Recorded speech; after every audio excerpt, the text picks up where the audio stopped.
सहस्रशीर्षम् देवम् विश्वाक्षम् विश्वशम्भुवम्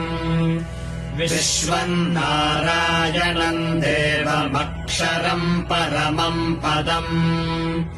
विश्वतः परमान् नित्यम् विश्वम् नारायणगुम् हरिम् विश्वमेवेदम् पुरुषस्तद्विश्वमुपजीवति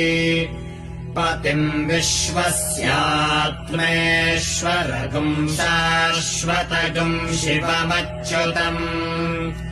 नारायणम् महाज्ञेयम् विश्वात्मानम् परायणम् नारायणपरो ज्योतिरात्मा नारायणः परः